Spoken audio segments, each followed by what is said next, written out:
Hi, it's Dr. Brian McDonough. I'm here with Coach Paul Westhead.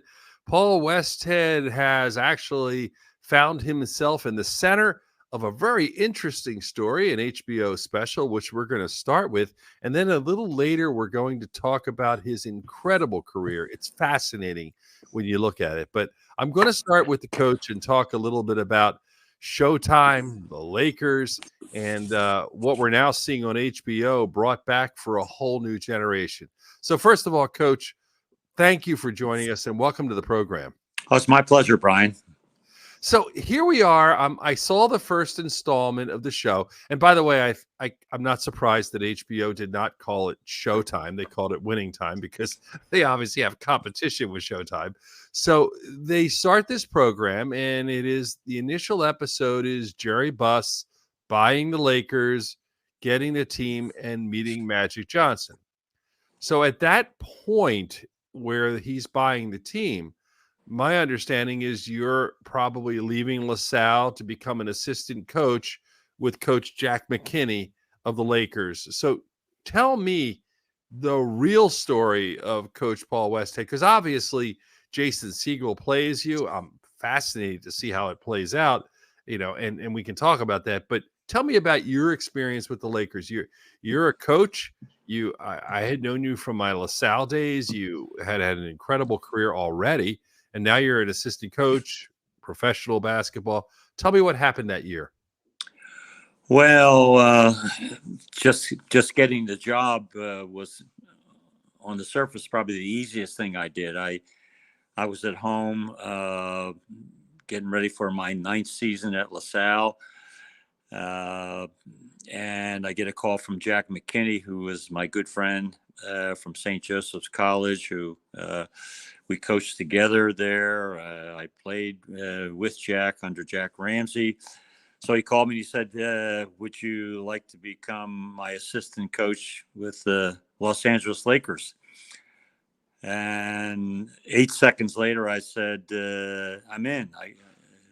When do I go? When do I arrive? He said, tomorrow. So I packed up and off to Los Angeles. So it was kind of a whirlwind start. The team was new under Jerry Buss.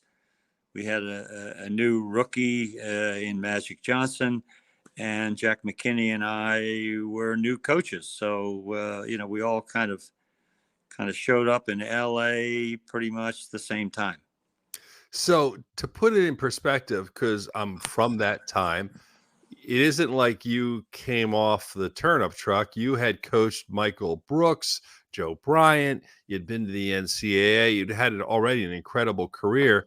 You go into this role with Jack McKinney, who had probably an equally great career at St. Joe's. Right. And you come in and you're working with him. So you probably weren't intimidated by Magic Johnson. Maybe you were, maybe you weren't. But you also had Kareem Abdul-Jabbar, Keith Wilkes. I mean, all these great players, James Worthy. What was the experience you had? I don't know what Hollywood's going to do, but what's the experience you had when you first got out there? Well, it's kind of interesting. Because of my coaching background and with the expertise of Jack McKinney, who came from the Portland Trailblazers working for Jack Ramsey, I had no problem working with the players. I met Magic Johnson at the first practice. He came over and gave me a big hug. And I said, hey, yeah, well, thanks. And he said, that's because I'm a friend of Chuck Daly. And he said, you're a good guy, so I should treat you nice. So there's another Philly connection that kind of keeps us going. Chuck Daly, who we interacted with at the University of Pennsylvania. And my first time with Kareem Abdul-Jabbar, McKinney sent me down to work with Kareem, and he was around the basket doing hook shots. So I passed him the ball 30 times from the corner. He took 30 hook shots, made all 30 of them. And he said, that's enough. Thank you very much. And he walked away. Wow. So, I said, man, this is easy. So coaching was easy because of my experience. The hard part, which ultimately leads to issues, I did not understand the pro player.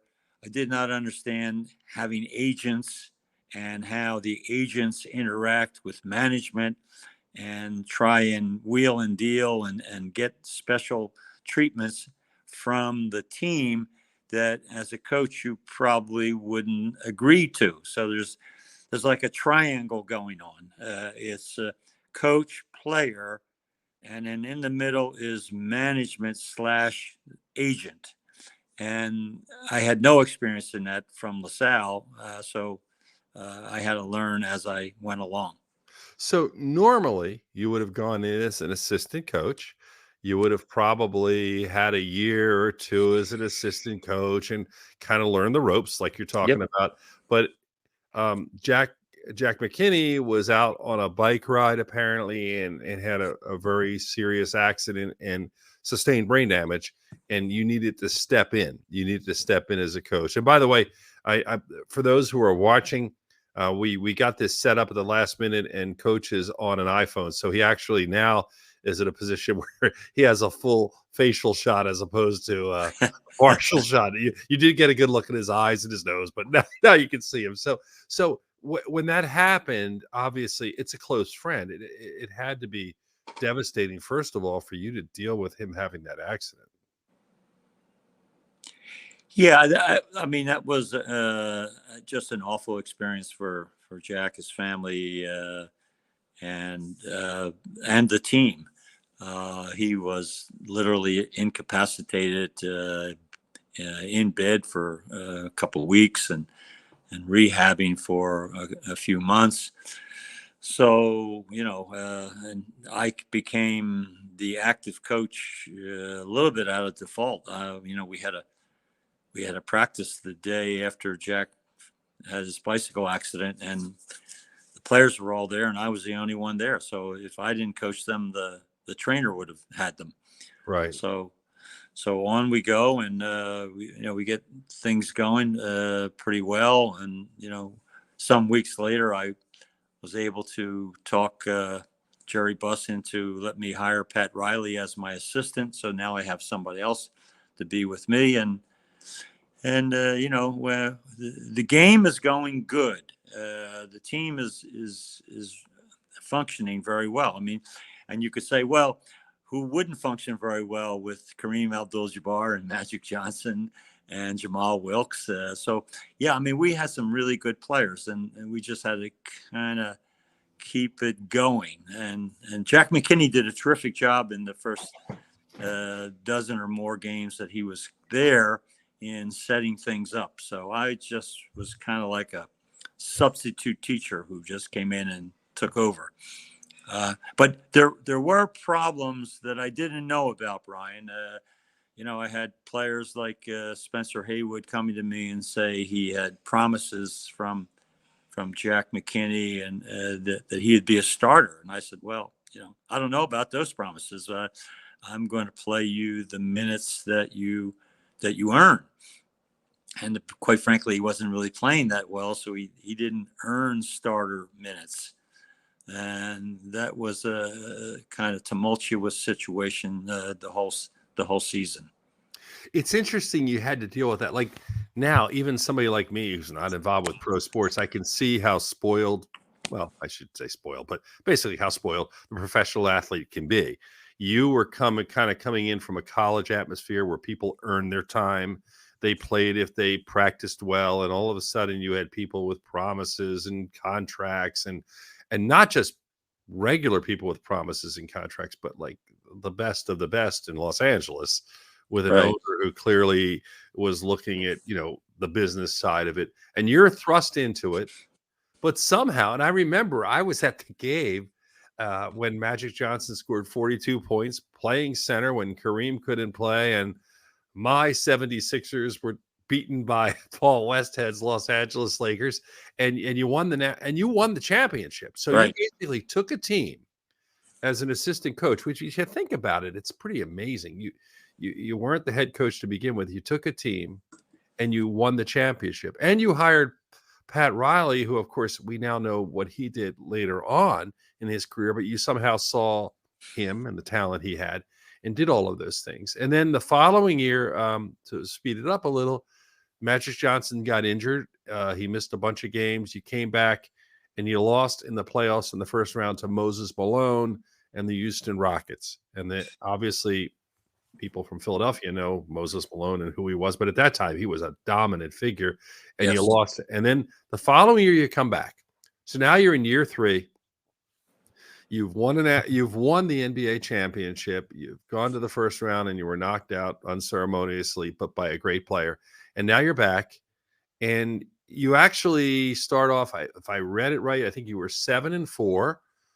You had just won a big game against the Utah Jazz, but you were trying to institute a new system of play, kind of what you had developed from your years in Puerto Rico, studying the game.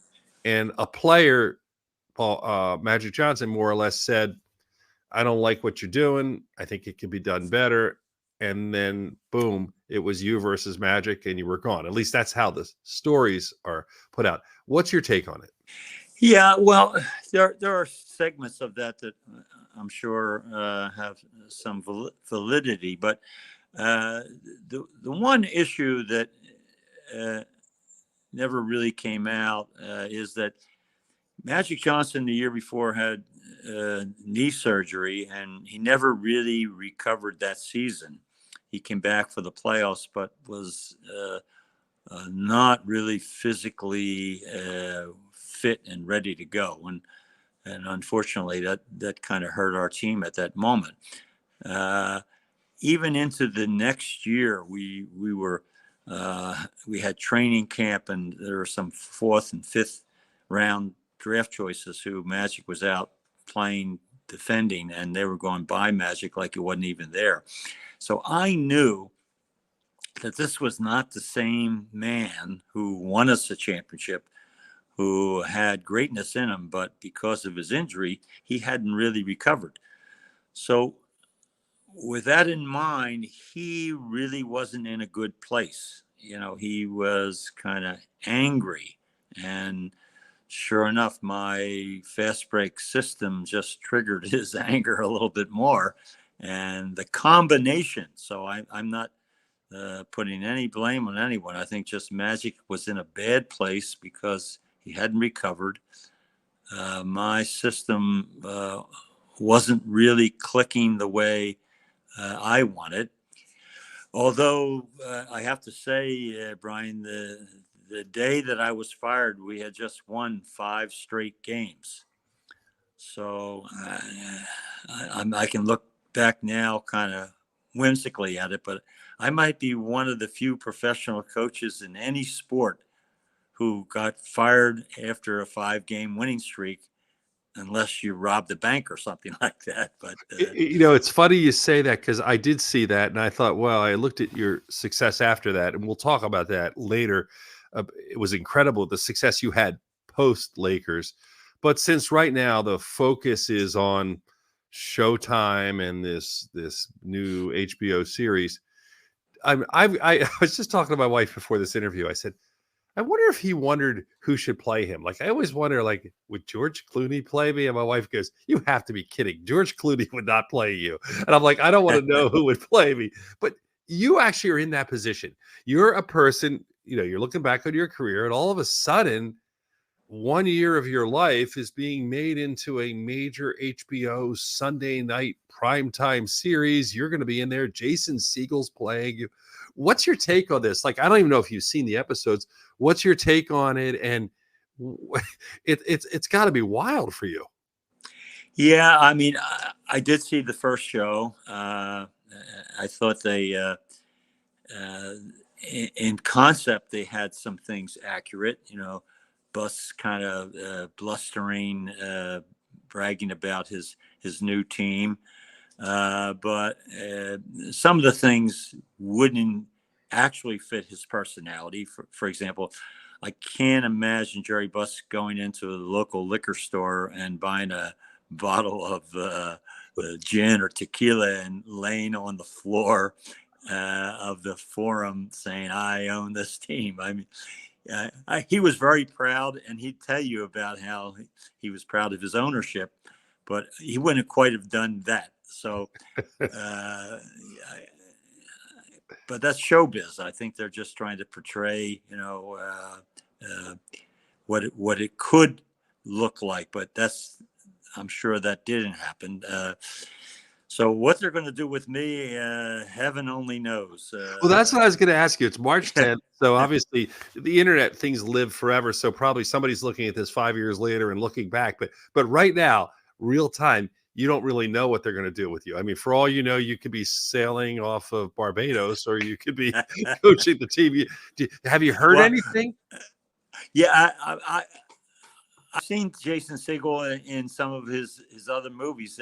He's a fine actor, and I don't know why they picked him, but he is kind of funny too. So I never saw myself as funny, but especially the players, I don't think they thought I was very funny. But I'm really anxious to see how I get portrayed. But I can tell you one thing. However long this series goes, it's not going to end well for me. I can tell you that. Somehow, some way, I'm going to mess up and I'm going to be gone. So Jason Segal basically knows real fast. Jason's on borrowed time. In other words, if you got the Pat Riley part, you probably are a little better off. But what's interesting is when you look back on it, and I do want to talk about your career going forward, which was amazing after that. But when you look back on it, how do you look back at your days at the Lakers? Was it worth it? Was it fun? Do you regret anything? Would you do things differently? I mean, you got a championship ring. And by the way, for people who are watching, you just didn't win in the NBA. You've won a championship in the WNBA later with the Phoenix Mercury. So, correct. Clearly you've got enough trophies in your trophy case. But what do you look back at that? What do you think? Well, I look back, on the one hand, it was very hurtful to get fired. And in my career, in retrospect, I got fired by a bunch of teams after that. So it got easier, But the first time you get fired, you take it personal. So it took me a few weeks to kind of get over that. But upon reflection, sure, it was worth it. I mean, to win an NBA championship, it's once in a lifetime. And little did I know that it would take me 28 years later to get another championship with the Mercury. So they don't come by real easy. So if I had any advice to young coaches like young Frank Vogel now, who's struggling with the LA Lakers, a little similar to me in my struggles, enjoy the championship you won, because you never know when you're going to get a chance to get another one. But I was happy for the event.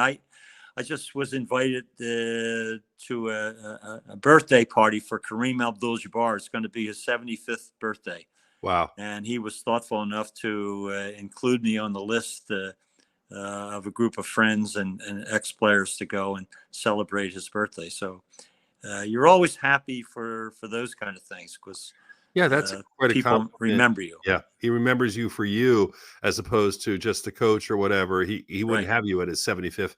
Yeah, tell me a little bit about Magic. I mean, obviously, I watched him on TV. Great player, Michigan State, the Lakers. I covered when he first was diagnosed with HIV, and that was a major story I did in my news business life. And then years later, I realized he's a terrible talk show host, but he's been an amazing person with his business and what he's done. What's your relationship with Magic now? And what's your thoughts about him? Because obviously you're going to see things in this special about him, but what's your personal relationship and what do you think? Yeah, well, after I left the Lakers, I really didn't have a lot of interaction with Magic, because I went to other teams. I went to the Bulls. I went to Denver Nuggets. I coached as an assistant with PJ Carlesimo at Golden State and Seattle and Oklahoma City. So, I would see him, but we never really interacted that much. Although just 2 years ago, he called me. And it's kind of interesting. I heard my wife Cassie on the phone. She said, "Who's calling?" And I heard her writing down the name, and she hung up. She said, "Well, he's not available." And I said, "Who was that?" And she had written down on the notepad, Irvin Johnson. She says, "Do you know an Irvin Johnson?" Oh my gosh. She thought it was like a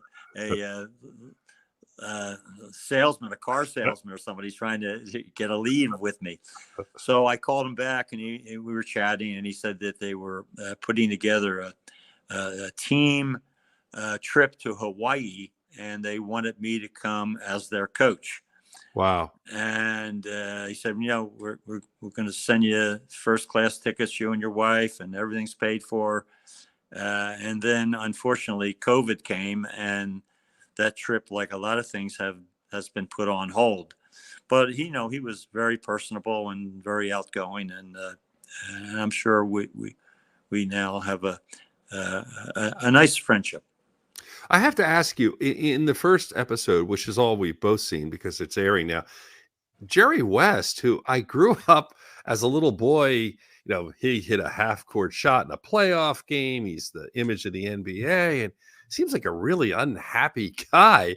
Like, I certainly hope for you they don't portray you that way, but what the heck's going on? Was he really that unhappy and that miserable?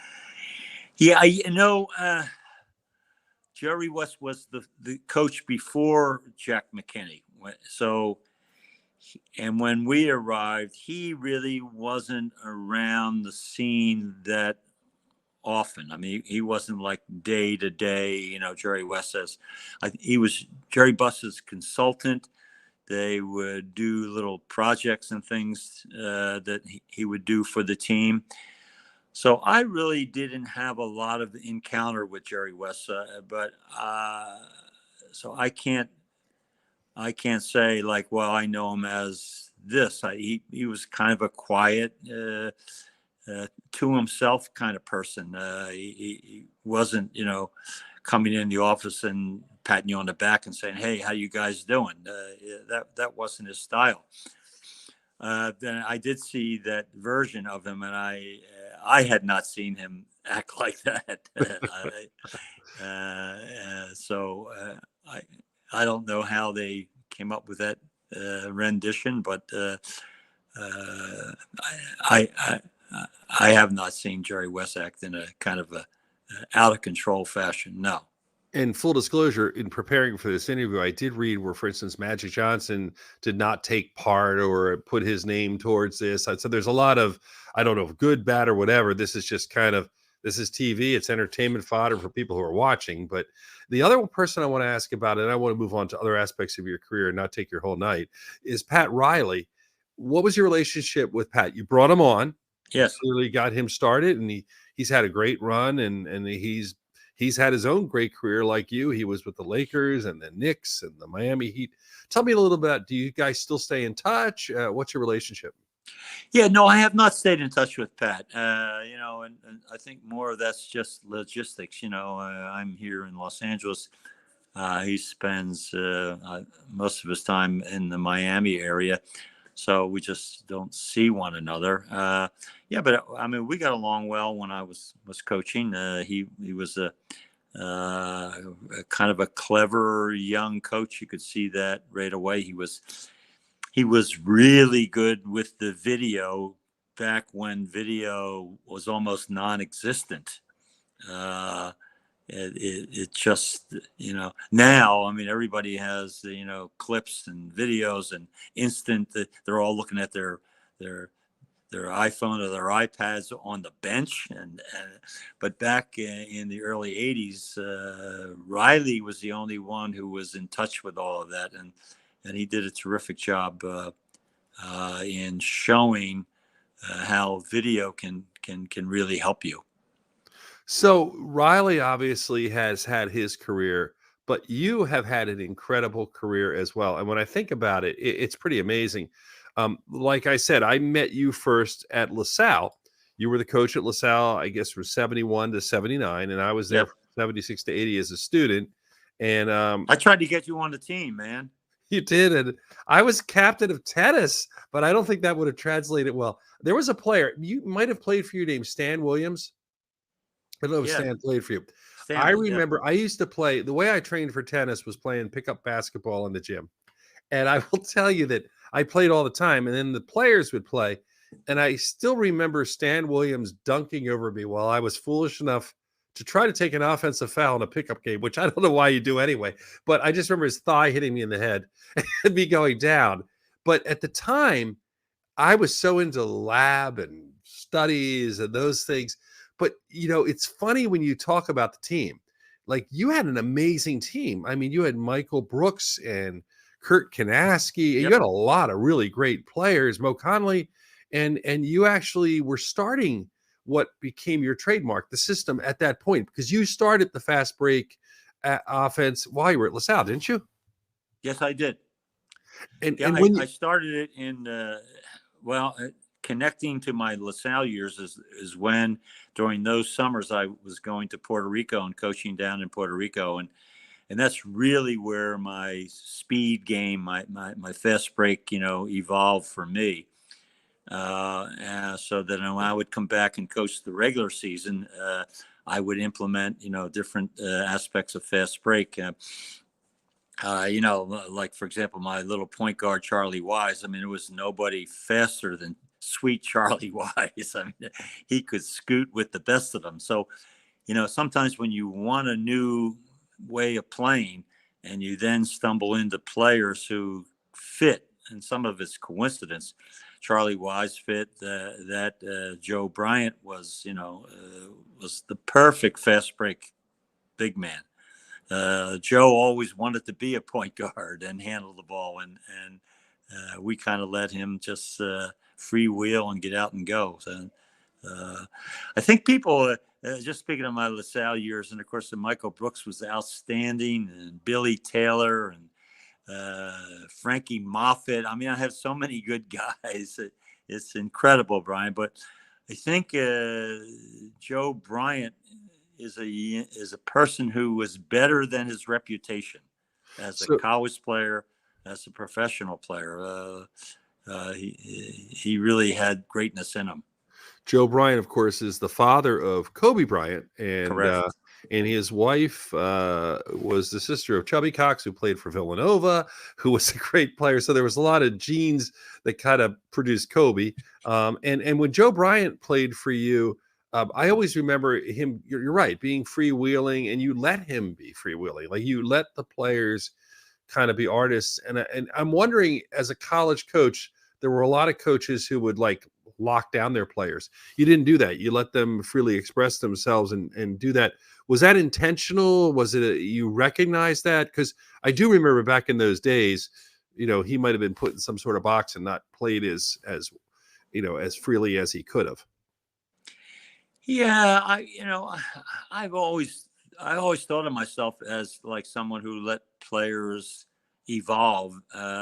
But I don't want to take too much credit for that, because ironically, my fast break system, you really have to conform to the system. So, yes, I let you go and run as fast as you can and shoot as much as you want. I mean, no one shot the ball more in his career than Bo Kimball when I was at LMU. I mean, but every time the Bo touched the ball, he shot it. So, there's an example of shoot every time you get it. But I also had issues, convincing teams like the Lakers and some of my professional teams to play faster and play harder and do it more and more and more. So, you can rub them the wrong way if they don't want to really get out and go. So as much as I would say, yeah, I let players go, on the other hand, I didn't let players go. I made them conform to a system that if they didn't like, they got rid of you. I don't want to take too much more of your time, but I do want to talk a little about the Loyola Marymount days. You went from the Lakers to Chicago, and you were taking your stops in your career, and you at a certain point went to Loyola Marymount University, where I believe you spent 5 years. Correct. And you had an incredible team. I remember seeing you actually play LaSalle at Convention Hall in Philadelphia. LaSalle had Lionel Simmons and a number of great players. And it was this incredible game. I was dating my wife at the time. And it was this incredible game where it was like 122 to 120. It was the most fun I've ever had at a basketball game, but it was also amazing, this team you had. And one of the players you had, and I remember covering the TV story, was a gentleman named Hank Gathers who collapsed on the floor before Correct. we had these devices that you could run onto the court with and things. How did that had to be really tough, because you had a player who had a heart problem, and you can talk about whether he took his medicine or not, but the bottom line is he collapsed in front of you when you were coaching. How did you handle the team, your own emotions, and everything else about that? Because he clearly was not just a great player, but he was a young man who had a life ahead of him. Yeah, that's, in basketball for sure, but maybe in my whole lifetime, that's one of the hardest things that I ever had to deal with. And the death of Hank Gathers, when his anniversary was just early March 3rd of this year. You never really get over it, Brian. It remains with you. It was devastating, and I'm sure I'm not alone. I think for all of our players and coaches, and for the Gathers family and his friends in Philadelphia, it was an awful thing, because Hank was full of life, full of love for basketball, and it just was difficult to deal with. The team then played after that, and they did reasonably well, and but it wasn't the same without Hank. And reasonably well, of course. I think you lost to UNLV either in the Sweet 16, I believe, or something of the NCAA. Well, we went to the Elite Eight. Yeah. Elite Eight. Okay, Yeah. so you were in the final 8 teams, ready to go to the Final Four. What I remember from that time was Bo Kimball, as a tribute to Hank Gathers, was shooting foul shots with his left hand.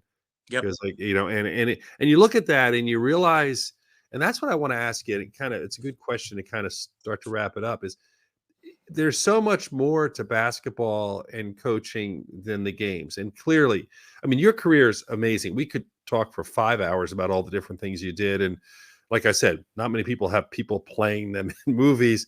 But when you look back on it, what was the biggest part of it that you enjoyed? Was it the personalities? Was it the winning? Was it the competition? What was it that Paul Westhead looks back and says it was the best part of the career?